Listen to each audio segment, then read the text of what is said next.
Hello বন্ধুরা, কেমন আছেন সবাই? আশা করি সবাই ভালো আছেন এবং সুস্থ আছেন। তো বন্ধুরা, কন্ট্রাকচুয়াল ওয়ার্কার বা চুক্তিভিত্তিক কর্মচারীদের নিয়ে অনেক তথ্য উঠে এসছে, যেখানে চুক্তিভিত্তিক নিয়োগে নানা প্রশ্ন উঠে আসছে। বর্তমানে যেটা বলা হয়েছে, সরকারি হাসপাতালের চত্বরে চরম নিরাপত্তাহীনতায় ভুগছেন অনেকেই। আরজিকর ঘটনা নিয়ে অনেক বিদ্রোহ বিদ্রূপ দেখা গিয়েছে। তার আবহে সুপ্রিম কোর্টে শুনানির পর্বে রাজ্য সরকারি কৌঁসুলি জানান, সরকারি হাসপাতাল ও মেডিকেল কলেজগুলিতে চিকিৎসকদের নিরাপত্তা বিধানে প্রায় হাজার দেড়েক চুক্তিভিত্তিক কর্মী নিয়োগ করা হবে এবং তাদের 1 সপ্তাহের একটা প্রশিক্ষণ কিন্তু দেওয়া হবে বলে উল্লেখ করা হয়েছে। কিন্তু চুক্তিভিত্তিক কর্মচারীদের নিয়োগ নিয়ে হাইকোর্টে আবার অনেক কিছুই প্রশ্ন উঠেছে, যেখানে চুক্তিভিত্তিক কর্মী বলে কাউকে রাখা যাবে না। তো আজকের প্রতিবেদনে ঠিক কী উঠে এসেছে তা আপনাদের সামনেই তুলে ধরব। মূলত আরজিকর মেডিকেল কলেজের ডাক্তার ছাত্রীর নৃশংস ধর্ষণ ও হত্যার পরে প্রথম যে সন্দেহজনক কলকাতা পুলিশের হাতে গ্রেপ্তার হন, তিনি একজন সিভিক ভলেন্টিয়ার অর্থাৎ একজন চুক্তিভিত্তিক পুলিশকর্মী ছিলেন। পরে জানা গেছে, হাসপাতালের মধ্যে একটা পুলিশ থাকলেও সেখানকার চিকিৎসক এবং চিকিৎসাকর্মী ও রোগীদের নিরাপত্তার দায়িত্ব মূলত চুক্তিভিত্তিক কর্মীদের উপরেই ন্যস্ত।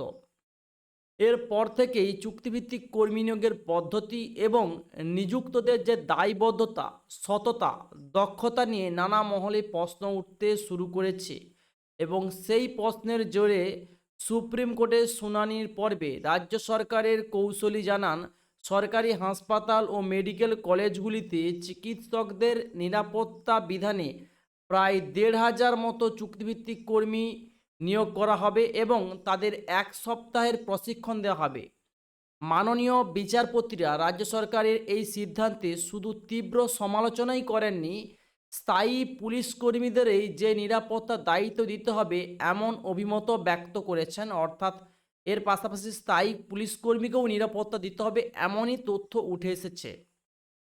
তাহলে কি চুক্তিভিত্তিক কর্মচারী আবারও নিয়োগ হতে চলেছে?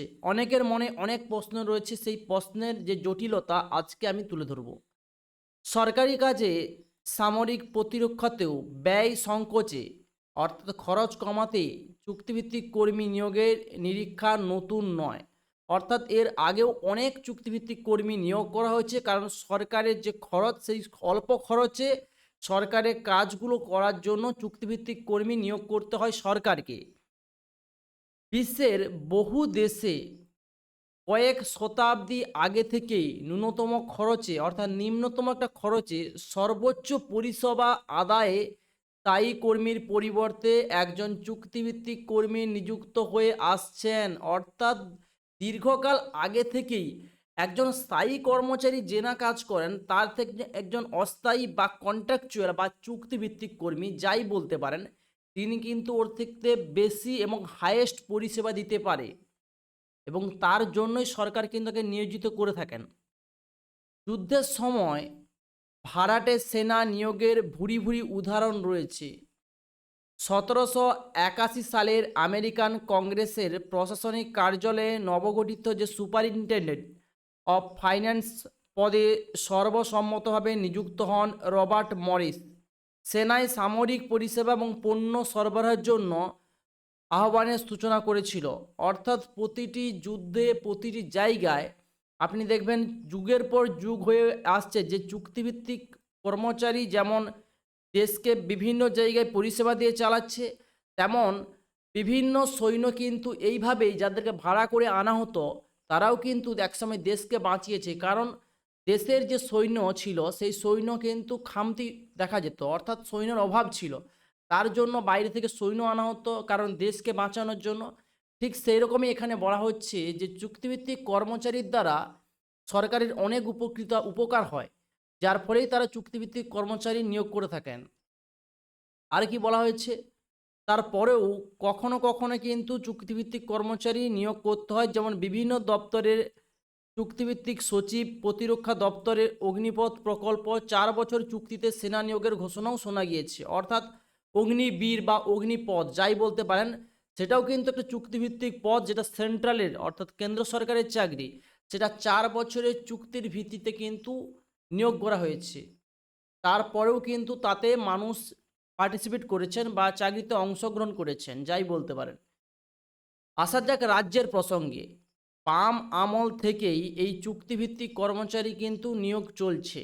অর্থাৎ বাম থেকে আমল থেকেই রাজ্যের ডেটা এন্ট্রি অপারেটর, অর্থাৎ দীর্ঘদিনের যারা ডাটা এন্ট্রি অপারেটর, তারা কিন্তু বাম আমল থেকে অলরেডি নিয়োগ রয়েছেন। সিস্টেম অ্যাডমিনিস্ট্রেটর সহ বিশেষ পদে কিছু চুক্তিভিত্তিক কর্মচারী কিন্তু নিয়োগ শুরু হয়। সময় যত এগিয়েছে, শূন্য পদে স্থায়ী কর্মী নিয়োগের মুলতুবি রেখে চুক্তিভিত্তিক কর্মী নিয়োগের প্রবণতা তত বৃদ্ধি পেয়েছে। অর্থাৎ একটা স্থায়ী কর্মচারী তুলনায় একটা চুক্তিভিত্তিক কর্মচারী কিন্তু বেশি কাজ করেন, তার জন্যই কিন্তু তাকে নিয়োগ হয়েছে। দ্বিতীয় কথা, এখানে সরকারে কিন্তু অল্প ব্যয়ে পরিষেবা কিন্তু সরকার বেশি পেয়ে থাকেন একটা চুক্তিভিত্তিক কর্মচারীর কাছ থেকে, যার জন্যই সরকার চাইবে চুক্তিভিত্তিক কর্মচারী নিয়োগ করতে। অবশ্যই বাম আমল থেকে চলে এসেছে। বাম শাসনের অন্তিম লগ্নে চতুর্থ শ্রেণীর কর্মী নিয়োগের জন্য পশ্চিমবঙ্গে পাবলিক সার্ভিস কমিশন মূলক একটা পরীক্ষা দিতে হয়, অর্থাৎ পিএসসির যেটা পরীক্ষা, সেই পরীক্ষাটা দিতে হয় এই নিয়োগটা পাওয়ার জন্য। তারপরে আরও কি বলা হয়েছে, এখানে বলা হয়েছে তারপরে চতুর্থ শ্রেণীর কর্মী নিয়োগ করতে উদ্যম তেমন দেখা যায়নি। তবে বিভিন্ন দপ্তরের মন্ত্রী 3 জন করে অ্যাকাউন্টেন্ট চতুর্থ শ্রেণীর কর্মী হিসেবে নিযুক্ত হয়ে আসছেন। এছাড়া কর্মরত অবস্থায় মৃত সরকারি কর্মীর পরিবার থেকেও বিভিন্ন গ্রাউন্ডে চতুর্থ শ্রেণীর পদে চাকরি পান। অর্থাৎ বিভিন্ন লেভেলে দেখবেন যারা চতুর্থ শ্রেণীর চাকরি অর্থাৎ এ বি সি ডি অর্থাৎ গ্রুপ ডির পদে যারা চাকরি করেন, তাদের দেখবেন পরিবারে যদি কেউ দুর্ঘটনাজনিত কোনো সমস্যা হয় বা কেউ মারা যায়, তার চাকরিটা কিন্তু তারা পেয়ে যায়। এটা বাম আমল থেকে আসছে। তারপরেও বিভিন্ন জায়গায় বিভিন্ন কিন্তু নিয়োগ হয়েছে, যেমন ক্লার্কশিপ সহ পশ্চিমবঙ্গ সরকারের নানা পদে নিয়োগে পিএসসির পরীক্ষাগুলি কিন্তু হয়েছে। একই অবস্থায় স্কুল বা কলেজ সার্ভিস কমিশনেও হয়েছে। কিছু পরীক্ষা হলেও স্বচ্ছতার প্রশ্ন, নানা আইনি জটিলতায় নিয়োগ আটকে আছে বা আটকে গেছে। তারপরেও নিয়োগ হয়েছে দীর্ঘদিনের অপেক্ষার পরে সরকারি দপ্তরে শূন্যপদ পূরণ করার জন্য। পাশাপাশি সরকারের কাজের পরিধির তুলনায় যথেষ্ট বেড়েছে। গত বছরের বেশ কয়েক কিন্তু নতুন জনকল্যাণমূলক কাজ প্রকল্প চালু হয়েছে। বিপুল কাজ সামলাতে মেড ইজি হয়ে উঠেছে চুক্তিভিত্তিক নিয়োগ। অর্থাৎ এই যে বিপুল কাজ, এই কাজ সামলাবে কি? এই কাজ সামলানোর জন্যই বিপুলভাবে হয়ে উঠেছে এই চুক্তিভিত্তিক কর্মচারী নিয়োগের পরিধিটা, অর্থাৎ ধীরে ধীরে বেড়েছে। শুরু থেকেই স্বচ্ছতা নিয়ে প্রশ্ন ওঠে। সিভিক ভলেন্টিয়ারের মতো পদে পরীক্ষার মাধ্যমে নিয়োগ হলেও তার পদ্ধতি এবং স্বচ্ছতা নিয়ে আদালতে সমালোচনা হয়েছে। পাশাপাশি পশ্চিমবঙ্গ সরকারের নানান দপ্তরে এজেন্সির মাধ্যমে বহু চুক্তিভিত্তিক কর্মচারী নিযুক্ত রয়েছেন। যেমন বিভিন্ন দপ্তরে দেখবেন ডিইও অর্থাৎ ডাটা এন্ট্রি অপারেটর পদে কিন্তু চুক্তিভিত্তিক কর্মচারী নিয়োগ হয়ে থাকে। বেশিরভাগ জায়গায় দেখবেন এটা কোনো স্থায়ী পোস্ট নয়, তাই এখানে কিন্তু আপনি দেখবেন চুক্তিভিত্তিক ডাটা এন্ট্রি অপারেটর বিভিন্ন এজেন্সির থ্রু অর্থাৎ বিভিন্ন আন্ডারটেকিং কোম্পানির থ্রু নিয়োগ পেয়েছে। তারাও কিন্তু চুক্তিভিত্তিকভাবে কাজ করছে এবং সরকারের কাজগুলো মূলত সামলাচ্ছেন। এটা তাদের কিন্তু একটা খুব ভালো কাজ, সরকারের কাজ সামলাচ্ছেন তারা চুক্তিভিত্তিক কর্মচারী হয়ে এবং হায়েস্ট পরিষেবা দেওয়ার চেষ্টা করছেন। এদের ক্ষেত্রে না হয়েছে যোগ্যতা নির্ণায়ক পরীক্ষা, না হয়েছে পুলিশ ভেরিফিকেশান, দেখতে পাচ্ছেন, বা পুলিশ ক্লিয়ারেন্স, তবুও তো এরা নিয়োগ হয়েছে, এদের চাকরি হয়েছে, এদের পরিষেবা দিচ্ছে। তবে বিরোধীদের অনেকেই অভিযোগ করছেন বেছে বেছে শুধু শাসক দলের অনুগামীদেরই নিয়োগ হয়েছে। তো এটা বিরোধীদের অভিযোগ। আবার বেশ কিছু বছর ধরে দেখা যাচ্ছে কেন্দ্র এবং বিভিন্ন রাজ্য নানা সড়ক পথ পুনর্নিয়োগ করে চলেছে রাজ্যের অবসরপ্রাপ্ত আমলা এবং বিচার ব্যবস্থার সঙ্গে যুক্তদের একাংশ। এদের একাংশ চাকরির অবস্থায় শাসকদের আস্থাভাজন ছিল। তো ধীরে ধীরে প্রতি দপ্তরে কিন্তু প্রশাসনিক সিদ্ধান্ত রূপায়ণ হয়েছে এবং চুক্তিভিত্তিক নিয়োগ কিন্তু অবসরপ্রাপ্ত নিয়োগ হয়েছে। প্রশাসনিক পরিপন্থী এবং প্রশাসনকে সাহায্য করার জন্যই কিন্তু মূলতই তাহলে চুক্তিভিত্তিক কর্মচারী নিয়োগ। অর্থাৎ এই নিয়োগ কিন্তু এমনি হয়নি, সরকারকে সাহায্য করার জন্য বা সরকারের কাজ সামলানোর জন্য বিভিন্ন এজেন্সির থ্রুও চুক্তিভিত্তিক কর্মচারী নিয়োগ হয়েছে, এখানে কিন্তু হাইলাইট করা হয়েছে।